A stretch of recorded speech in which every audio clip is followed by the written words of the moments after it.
Segunda Crônicas, capítulo 4.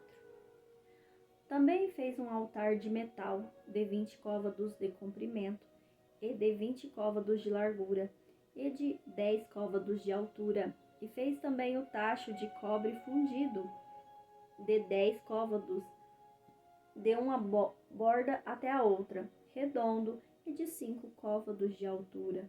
Estava revestido em toda a sua volta por um cordão de 30 côvados, e por baixo dele havia figuras de bois, que circundavam 10 em cada côvado, cercavam aquele mar em toda a sua volta. Eram 2 fileiras de boi fundidos juntamente com o tacho, e o tacho estava posto sobre 12 bois, 3 que olhavam para o norte, 3 que olhavam para o ocidente, 3 que olhavam para o sul e 3 que olhavam para o oriente, e o mar que estava posto sobre eles. E as suas partes posteriores estavam todas para o lado de dentro, e tinha um palmo de grossura, e a sua borda foi feita como a borda de um copo, ou como uma flor de lis, da capacidade de 3.000 batos. Também fez 10 pias e pôs 5 à direita e 5 à esquerda, para lavarem nelas o que pertencia ao holocausto. Lavavam nelas, porém o tacho era para que os sacerdotes se lavassem nele. E fez também 10 castiçais de ouro, segundo a sua forma, e pôs-los no templo, 5 à direita e 5 à esquerda. Também fez 10 mesas e pô-las no templo, 5 à direita e 5 à esquerda. Também fez 100 bacias de ouro. Fez mais o pátio dos sacerdotes e o grande pátio, como também as portas para o pátio, as quais revestiu de cobre. E pôs o tacho ao lado direito, para o lado do oriente, na direção do sul. Também Hirão fez as caldeiras, as pás e as bacias. Assim acabou Hirão de fazer a obra que fazia para o rei Salomão na casa de Deus. As 2 colunas, os globos e os bois balaústres sobre a cabeça das colunas, as 2 redes para cobrir os 2 globos dos capitéis que estavam sobre a cabeça das colunas, e as 400 romãs para as 2 redes, 2 carreiras de romãs para cada rede, para cobrirem os bois, os globos dos capitéis que estavam em cima das colunas. Também fez as bases, as pias, pôs sobre as bases um tacho e os 12 bois debaixo dele.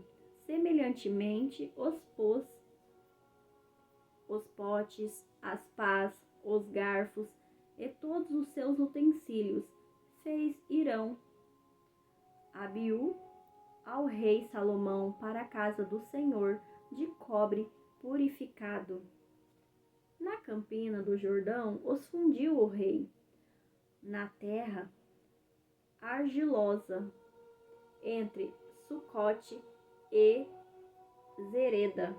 E fez Salomão todos estes objetos em grande abundância, que não se podia averiguar o peso do cobre. E fez também Salomão todos os objetos que eram para a casa de Deus, como também o altar de ouro e as mesas, sobre as quais estavam os pães da proposição, e os castiçais, com as suas lâmpadas de ouro finíssimo, para as acenderem segundo o costume perante o oráculo, e as flores, as lâmpadas e os espevitadores eram de ouro, do mais finíssimo ouro, como também os garfos, as bacias, as taças e os incensários de ouro finíssimo. E quanto à entrada da casa e as suas portas internas do lugar santíssimo e a porta da casa do templo eram de ouro. Capítulo 5. Assim se acabou toda a obra que Salomão fez para a casa do Senhor. Então trouxe Salomão as coisas que seu pai Davi havia consagrado, a prata, o ouro e todos os objetos, e pôs entre os tesouros da casa de Deus. Então Salomão congregou em Jerusalém os anciões de Israel e todos os chefes das tribos e os príncipes dos pais entre os filhos de Israel para fazerem subir a arca da aliança do Senhor da cidade de Davi, que é em Sião. E todos os homens de Israel se congregavam ao rei na ocasião da festa, que foi no 7º mês. E vieram todos os anciões de Israel e os levitas, e levantaram a arca, e fizeram subir a arca e a tenda da congregação, com todos os objetos consagrados que estavam na tenda.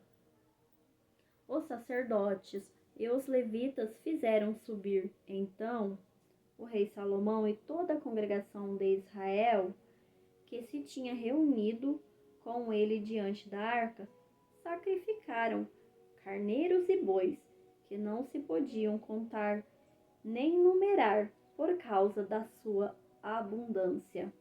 Assim trouxeram os sacerdotes a arca da aliança do Senhor ao seu lugar, ao lugar santíssimo do templo, até debaixo das asas dos querubins, porque os querubins estendiam ambas as asas sobre o lugar da arca, e os querubins cobriram por cima a arca e os seus varais. Então os varais sobressaíam para que as pontas dos varais da arca se viessem perante o oráculo, mas não se viessem de fora. E os varais estão ali até o dia de hoje.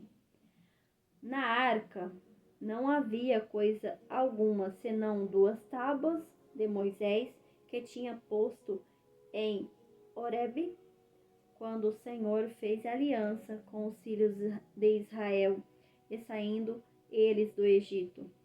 E sucedeu que, saindo os sacerdotes do santuário, porque todos os sacerdotes que ali se acharam se santificaram, sem respeitarem as suas turmas, e os levitas, que eram cantores, todos eles, de Asaf, de Emã, de Jedutum, de seus filhos e de seus irmãos, vestido de linho fino, com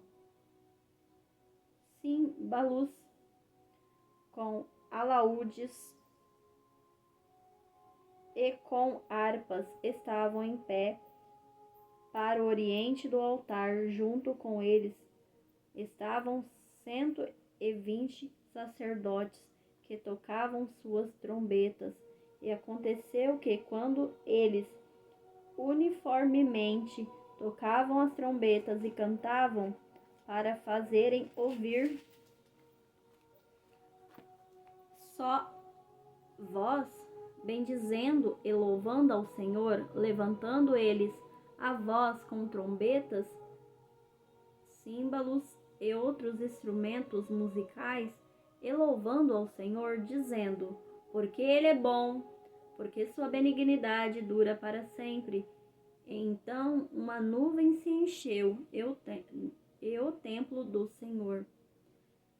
E os sacerdotes não podiam permanecer em pé para ministrar, por causa da nuvem, porque a glória do Senhor enchia a casa de Deus.